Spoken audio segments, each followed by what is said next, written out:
মই হিমন্ত বিশ্ব শৰ্মাক ক'ব বিচাৰিছো যে সবকা সাথ সবকা বিকাশৰ কথা কয় বিলাইপুৰৰ ৰাইজ কি অৱস্থাত আছে হিমন্ত বিশ্ব শৰ্মাই চাবলৈ সময় পোৱা নাই দুৰ্ভাগ্যজনক কথা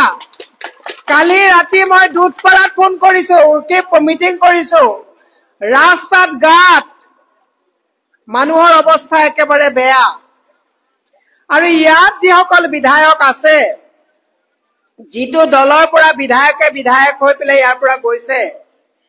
মইতো আচৰিত হৈছো এইবিলাক মানুহ বিধায়কটো দূৰৰ কথা পঞ্চায়তৰ এটা ৱাৰ্ড খেলাৰো যোগ্যতা নথকা মানুহক আপোনালোকে বিধায়ক বনাইছে যিসকল বিধায়ক কি যি দলৰে নহওক যি বিধায়কে জয়ী হৈ গৈ ৰাইজৰ ডেভেলপমেন্টৰ কাম কৰিব নোৱাৰে তেনেকুৱা বিধায়ক হৈ থকাৰ অধিকাৰ আছেনে মই আমাৰো কংগ্ৰেছৰ এজন বিধায়ক আছে আমাৰ লগত এজন প্ৰাক্তন বিধায়কো আমাৰ লগত আছে মই এটা কথা আজি অনুৰোধ জনাইছো বিধায়কৰ নৈতিক দায়িত্ব পালন কৰি ৰাইজৰ পৰা যেনেকে হাতজোৰ কৰি ভোট লয় আৰু ৰাইজকো তেনেকে সুবিধা কৰি দিব লাগে নে নালাগে হিমন্ত বিশ্ব শৰ্মা ডাঙৰীয়াক কৈছো যিবিলাক বিধায়কৰ উন্নয়ন পুঁজিৰ পইচা আত্মসাৎ কৰি কেৱল বিধায়ক কিনা বেচা আৰু ভোট কিনা বেচাত ব্যস্ত হৈছে ডেভেলপমেন্টক আপোনালোকে স্থবিৰ কৰি দিছে আজি ৰাইজে সংকল্প লওক পঞ্চায়ত নিৰ্বাচন আহি আছে এইবাৰ যাতে পঞ্চায়ত নিৰ্বাচনত জিলা পৰিষদে হওক আঞ্চলিকতে হওক ৱাৰ্ডতে হওক এনেকুৱা দুৰন্ধৰ পলিটিচিয়ান যি পলিটিচিয়ানে ৰাইজৰ হৈ কাম নকৰে তাক ভোট নিদিও বুলি আপোনালোকে আজি সংকল্প ল'ব লাগিব সংস্থাপনৰ কথা হিমন্ত বিশ্ব শৰ্মাই কয় বাগানৰ উন্নয়নৰ কথা কয় এফালৰ পৰা বাগান হিমন্ত বিশ্ব শৰ্মাৰ পত্নীয়ে এফালৰ পৰা বাগান কিনিছে আৰু বাগানৰ মানুহে আজি কি অৱস্থাত আছে মই ৰিনিকি ভূঞাক হিমন্ত বিশ্ব শৰ্মাই বাগান কিনি দিয়াৰ আগত আজি এই বিলাইটো আহি পেলাই ইয়াত বাগানৰ মানুহৰ অৱস্থা কি চাই যাবৰ কাৰণে আহ্বান জনাইছো তোমালোকে ক্ষমতা লবা ৰাম ঠগন দি সহজ সৰল মানুহক বাৰে প্ৰতি তোমালোকে আভুৱা ভৰি নেতা বনিবা মই ৰাইজলৈ এটা কথা আহ্বান জনাইছো যিবোৰ নেতাই ৰাইজৰ উন্নয়নক পিঠি দি নিজৰ কেৱল টকা পইচা অৰ্জন কৰাৰ কাৰণে তেওঁলোকে শক্তি ক্ষয় কৰিছে আপোনালোকে এবাৰ সিদ্ধান্ত লওক যে এবাৰ যদি 5 বছৰ সেইজন বিধায়কে যদি সমষ্টি উন্নয়নৰ কাম কৰা নাই আগন্তুক সময়ত ভোট বিচাৰি আহিলে এওঁলোকক একচুয়ালি ৰাইজে এওঁলোকক প্ৰত্যাখ্যান কৰিব লাগে নে নালাগে কামো নকৰে ভোটো পাই থাকিব ইলেকশনৰ সময়ত 500 আৰু 1000 টকাত ভোট কিনিব এটো হ'ব পাৰে নেকি সেই কাৰণে মই আপোনালোকক কৈছো আজি হাইলাকান্দি মই কথাটো এই কাৰণে অকল এই অঞ্চল বুলি কোৱা নাই মই গোটেই অসমৰ ক্ষেত্ৰত কৈছো আজি হাইলাকান্দিত যদি আপুনি চাই যুৱকসকলৰ মাজত চাকৰি বাকৰি একো নাই ৰাস্তাৰ যদি আজি গুৱাহাটীলৈ যাবলগীয়া হয় কাম বিচাৰি কানেক্টিভিটি নাই ৰাস্তাৰ ব্যৱস্থা ইমান বেয়া তেতিয়ালে ক'ত যাব এই যুৱ প্ৰজন্ম হ'ব কি আৰু মহিলাক কি কৰিছে হিমন্ত বিশ্ব শৰ্মাই দৈনিক ধাৰ লৈ অৰুণোদয় দিছে বাইদেউ অৰুণোদয় পাইছে নেকি আপোনালোকে তেতিয়ালে অৰুণোদয় পোৱা নাই নোপোৱা মানুহসকলে আপোনালোকে হাত দাঙি দিয়কচোন অৰুণোদয় পোৱা নাই সবে হাত দাঙক অৰুণোদয় পোৱা নাই অৰুণোদয় যদি এসকলে পোৱাই নাই তেলে অৰুণোদয় পইচা কোনে খাইছে এই হিচাপ আমাক ল'ব লাগিব না নালাগিব কাৰণ অৰুণোদয় ধাৰৰ পইচা ধাৰৰ বুজা কোনে লৈ আছে আমি লৈ আছো আপোনালোকে লৈ আছে আৰু হিমন্ত বিশ্ব শৰ্মাই কৈছে 27 লাখৰ পৰা এবাৰ অৰুণোদয় 40 লাখ কৰিব তেতিয়ালে ইয়াত যে বহি থকা আমাৰ এই হাইলাকান্দিৰ মহিলাসকলে মই কালিও মিটিঙত সুধিছো অৰুণোদয় পাইছে নেকি বোলে নাই পোৱা আমাৰ নামত অৰুণোদয় দিম বুলি কোটি কোটি টকা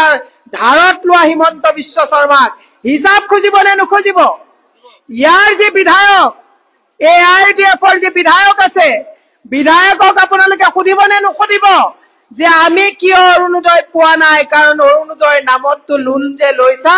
লোনৰ ধাৰৰ বুজা কিন্তু আমি পাই আছো অৰুণোদয় আমাক কিয় দিয়া নাই ৰাইজ সজাগ হবৰ হ'ল আমি যেতিয়া হিমন্ত বিশ্ব শৰ্মাক সুধো যে ল'ৰা ছোৱালীয়ে চাকৰি কিয় পোৱা নাই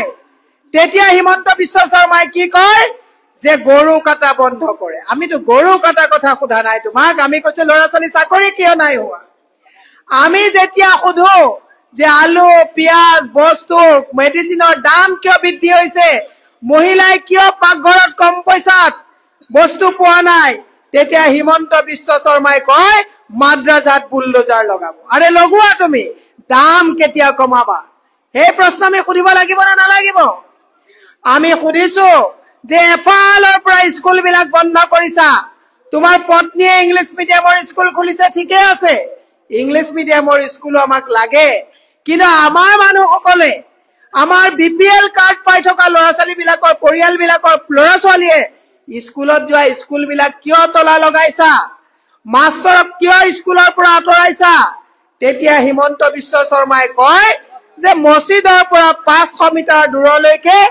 তেওঁলোকে এইটো মাংস খাব নোৱাৰিব সেইটো মাংস খাব নোৱাৰিব মাংস খোৱাৰ কথা আমি সোধা নাই আমি এনেকুৱা এটা দলত আছো এনেকুৱা এখন সংবিধান আমাক দিছে আপুনি মুছলমান হৈছে মুছলমান ভাৱে থাকক মই হিন্দু হৈছে হিন্দু ভাৱে থাকক তাত আমাৰ আপত্তি নাই কিন্তু যে দৈনিক যে হিমন্ত বিশ্ব শৰ্মা তুমি ধাৰ লগাইছা হিচাপ আমি লম নে নলম আমাক যে 1200 টকা দিম বুলি ধাৰ লৈ থৈছা কিন্তু এবাৰ এটা কথা হিমন্ত বিশ্ব শৰ্মাই গম পাই গৈছে পঞ্চায়তত এবাৰ তেওঁ কৈছে সিম্বলত ইলেকশন নেখেলে কাৰণ সিম্বলত ইলেকশন খেলিলে হাৰিব আৰু জিলা পৰিষদ আৰু এপি সিম্বলত আমি খেলিম এবাৰ এটা ভাল কথা হৈছে আপুনি যদি কংগ্ৰেছৰ জিলা পৰিষদ হৈ জিকি আহিছে হিমন্তই কিনিব নোৱাৰে এন্টি ডিফেকশন ল আহিছে যে কংগ্ৰেছৰ সিম্বলত জয়ী হৈ গৈ বিজেপিয়ে কিনি নিব নোৱাৰিব কাৰণ এবাৰ হেতু অবৈধ হিচাপে আইনগতভাৱে অবৈধ হ'ব হিমন্ত বিশ্ব শৰ্মাই সেই কাৰণে সময় মানে লব পৰা নাই কেতিয়ালে ইলেকশন খেলিব আমি ৰাতিপুৱা খোৱাপা উঠি চাহ একাপ খাই লৈ পেলাই আমি গাটো টঙালি টানো নে নাটানো কিন্তু দুৰ্ভাগ্যজনক কথা আজি হিমন্ত বিশ্ব শৰ্মাই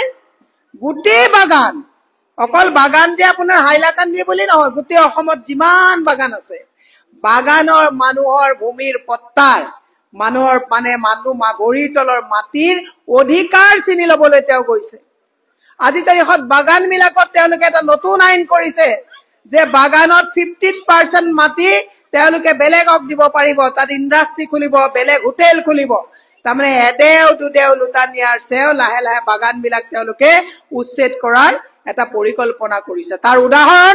দুলু বাগান যেতিয়া আপোনালোকে উচ্ছেদ কৰিছিলে হয়তো আপোনালোকে গম পোৱা নাছিল আমি গৈছিলো তাত এয়াৰপোৰ্ট বনাব আদানিক তেওঁলোকে তাত সেই দুলু বাগান তেওঁলোকে হস্তগত কৰিবৰ কাৰণে সেই ষড়যন্ত্ৰ কৰিছিলে হিন্দু মুছলমানৰ মাজত বিভাজন লগাই অসমখন লুণ্ঠন কৰাৰ যি চৰদাৰী কাম হিমন্ত বিশ্ব শৰ্মাই কৰিছে এই যাতে চৰদাৰী হিমন্ত বিশ্ব শৰ্মাই কৰিব নোৱাৰে হিমন্ত বিশ্ব শৰ্মাই আমাৰ মাজত জাতিগত বিভেদ আনি আমাৰ মাজত ভাইচাৰাক যিটো নষ্ট কৰি তেওঁ অসম লুটাৰ যিটো অংকত গৈছে তাক প্ৰতিভূত কৰিবৰ কাৰণে হলে পঞ্চায়ত নিৰ্বাচনত আমি সকলো ঐক্যবদ্ধ হৈ আমাৰ এই অঞ্চলৰ জিলা পৰিষদ আমি জিকাব লাগিব আঞ্চলিক পঞ্চায়ত আমি জিকাব লাগিব আমি ওয়াৰ্ডত 10 জন মেম্বাৰ আমি জিকাই নিব লাগিব প্ৰেসিডেন্ট আমি আমাৰ ফালৰ পৰা বনাব লাগিব এই গুটেখিনি সংকল্প লৈ আজি সংকল্প লও আহক